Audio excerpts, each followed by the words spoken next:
දැන් ජේසුස් වහන්සේ කියන විදිහට අපිට දෙවියන් වහන්සේගේ ව්‍යවස්ථාවන් එකක්වත් වැඩක් නැහැ කියන්නවත් ඒවා කැමතිනම් කරන්න කියන්නවත් එහෙම බෑ. ඒවා සුළු එකක් හරි කඩ කරන්න කියලා අපිට උපදෙස් දෙන්න බෑ. ඒ ව්‍යවස්ථාව මෝසෙස්ට දෙවියන් වහන්සේ ගල් පුවරු වල කොටලා ලබා දීපු එක. ඒක තමයි ව්‍යවස්ථාව කියලා කියන්නේ.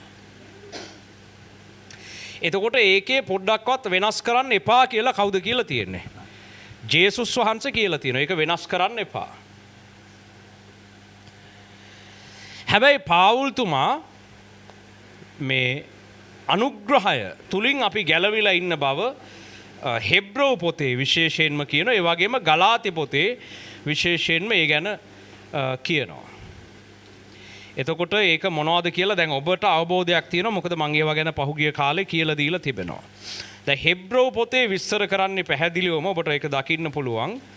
හෙබ්‍රෝ පොතේ 10 වෙනි පරිච්ඡේදයේ ක්‍රිස්තුස් වහන්සේ විසින් මේ සියලුම පූජාවන් අර එළුවන්ගෙන් බැටළුවන්ගෙන් ගොනුන්ගෙන් කරපු පූජාවන් සියල්ල උන්වහන්සේ කරපු එක පූජාවකින් සම්පූර්ණත්වයට අරගෙන තියෙනවා කියන එක තමයි හෙබ්‍රෝ පොතේ 10 වෙනි පරිච්ඡේදය කියන්නේ.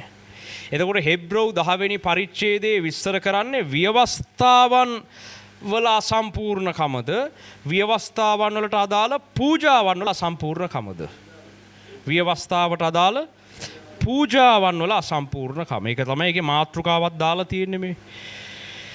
එතකොට ව්‍යවස්ථාවට අදාළ පූජාවන් අපි තවත් ඔප්පු කරනවද? දැන් අපි බැටළුව පූජා කරනවද සමගි වෙන්න? නෑ. අවුරුද්දකට වතාවක් සමගි කිරීමේ දවසේදී ගොන්නු පූජා කරනවද? නෑ.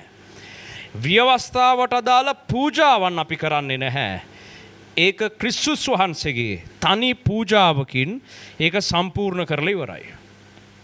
දැන් තේරෙනවද? අන්න ඒක තමයි මේ හෙබ්‍රෝ පොතේ කියන්නේ.